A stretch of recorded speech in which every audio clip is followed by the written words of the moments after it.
오늘 영상은요, 바벨 숄더 프레스를 할 때 어깨에 자극이 잘 안 오거나 어깨에 불편감이 있거나 통증이 있는 분들을 위한 영상입니다.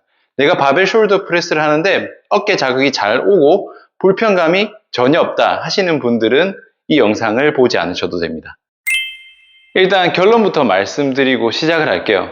바벨이 아니라 덤벨 숄더 프레스를 먼저 하셔야 됩니다. 그 이유를 제가 지금부터 설명드리겠습니다. 일단 운동을 움직임 관점에서 볼게요. 흔히 밀기는 이렇게 수평으로 밀기, 수직으로 밀기 크게 두 가지로 나눌 수 있습니다. 수평 밀기는 가슴 운동이 되고요. 수직 밀기는 어깨 운동이 됩니다. 근데 이 수평 밀기는 바벨이나 덤벨이나 기본적인 움직임은 똑같습니다. 근데 수직 밀기의 경우 덤벨을 사용했을 경우와 바벨을 사용했을 경우는 움직임이 완전히 달라지게 됩니다. 그 이유는 머리 때문입니다. 옆에서 한번 볼게요. 이렇게 수평으로 밀 때는 덤벨이든 바벨이든 걸리는 게 없죠. 수직으로 밀 때는 기본적인 움직임이 이렇게 되지만 이거를 바벨을 사용하는 순간 머리가 걸리게 됩니다. 머리가 걸리기 때문에 이 기본적인 수직으로 미는 움직임을 할 수가 없어요. 그래서 내릴 때는 가슴을 더 들어야 되죠. 턱은 또 당겨야 됩니다.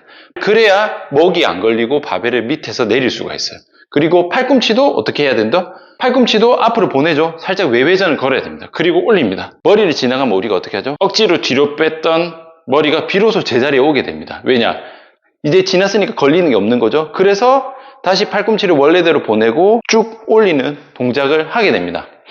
그래서 기본적인 어깨 움직임은 그냥 팔을 올렸다 내렸다 하는 어깨의 외전, 견갑의 상방 회전, 수직 밀기의 기본적인 움직임만 사용하면 되는데 바벨을 사용하는 순간 머리 때문에 어쩔 수 없이 어깨의 외회전, 내회전, 흉추의 신전, 턱 당기기와 같은 추가적인 움직임이 필요한 거예요. 그래서 더 어렵습니다. 그리고 이런 움직임은 어깨를 더 잘 사용하기 위해서 쓰는 움직임이 아니라 머리가 있기 때문에 어쩔 수 없이 최대한 수직 밀기와 비슷하게 하려고 여러 가지 보조적인 움직임이 추가되어야 하는 거예요. 그래서 이런 움직임을 다 원활하게 사용하지 못하면 어깨 자극도 안 오고요.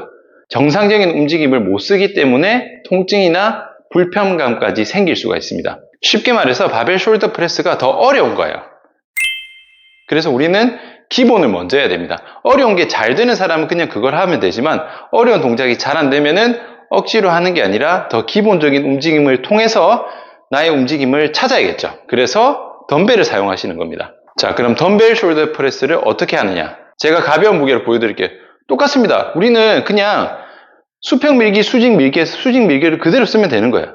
간혹 이 바벨 숄더 프레스를 하고 덤벨 숄더 프레스로 넘어갈 때 덤벨 숄더 프레스도 바벨처럼 하시는 분들이 있어요. 그냥 귀 옆에서 그대로 밀면 되는데 가슴 들고 턱 당기고 이렇게 하고 올려서 이렇게 바벨을 하던 습관을 그대로 쓰는 경우가 많은데요.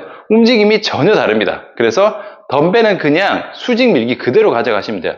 굳이 팔을 더 앞으로 보낼 필요도 없고요. 그냥 덤벨 높이는 귀 뒤에 하고 그냥 그대로 쭉 다 올리세요. 그 다음 내리십시오. 그러면은 이전에 팔을 바벨로 하면서 팔꿈치를 앞으로 뺐던 습관이 있는 분들은 뒤로 하면은 등이 더 수축되는 느낌을 받으실 수도 있어요. 상관없습니다. 그리고 이때는 등받이도 사용하시면 안 돼요. 왜냐? 팔을 이렇게 들어 올릴 때는 견갑골의 상방회전이 일어나는데 견갑골의 상방회전이 일어나기 위해서는 앞에 있는 정거근 뿐만 아니라 뒤에 있는 상부 승모근, 하부 승모근까지 사용을 해야 되는데 등에 걸치게 되면 등 쪽의 긴장을 완전히 풀어버리죠. 그래서 이 견갑의 상방회전의 움직임을 잘 못 쓰는 경우가 있어요. 그래서 내가 어깨에 자극이 잘 안 온다 하는 분들은 연습하실 때 등받이 없이 하셔야 됩니다. 앉아서 하는 거나 서서 하는 거는 크게 상관이 없어요. 이렇게 귀 뒤로 앞쪽이 아니라 뒤로 보내세요. 등이 좀 잡히는 느낌 날 거예요. 이 덤벨 숄더 프레스를 할 때 가장 중요하게 봐야 될 점은요. 어차피 목에 걸리는 건 없으니까 목의 움직임은 필요 없어요. 목은 그대로 가져가고 뒤에서 봤을 때 견갑의 상방회전이 잘 일어나면서 팔을 올려주는지 확인하셔야 됩니다. 그걸 확인하는 방법은요. 이렇게 자세를 했을 때 하각을 찾습니다. 견갑의 하각을 찾고요. 올렸을 때 하각이 옆으로 잘 벌어지면서 올라가면은 내 견갑이 제대로 상방회전이 되고 있다는 증거입니다. 그래서 굳이 견갑을 잡으려고도 하지 말고요. 견갑을 오히려 잘 벌어줘서 견갑을 오히려 최대한 잘 움직일 수 있어야 됩니다. 그래야 삼각근의 자극이 오히려 더 잘 올 수가 있어요. 그대로 쭉 올리세요. 그대로 만세 쭉 올리고 내리고. 이렇게 했을 때 내가 평소에 숄더 프레스를 했을 때의 어깨 자극, 어깨 통증이나 불편감이 줄어든다 하면은 이전에 내가 어깨 움직임을 제대로 사용하지 못했다는 증거가 됩니다. 그래서 이런 분들은요, 덤벨 숄더 프레스를 충분히 잘 컨트롤할 수 있을 때까지는 바벨을 사용하지 말고요, 덤벨 숄더 프레스로만 수직 밀기에 트레이닝을 하시는 것을 추천드립니다. 다시 한번 정리해 드릴게요. 트레이닝의 관점에서는 바벨 숄더 프레스가 기본이라고 하지만 움직임 관점에서는 덤벨 숄더 프레스가 더 기본 동작이 됩니다. 그래서 내가 바벨을 통해서 어깨 운동할 때 자극이 잘 안 왔던 분들은 이렇게 기본적인 숄더 프레스 동작을 통해서 어깨 자극과 어깨 움직임을 찾아보시는 것을 추천드립니다. 오늘 영상은 여기까지고요. 또 궁금한 내용이 있다면 댓글로 남겨주시면 제가 또 다른 영상으로 찾아뵙겠습니다. 수고하셨습니다.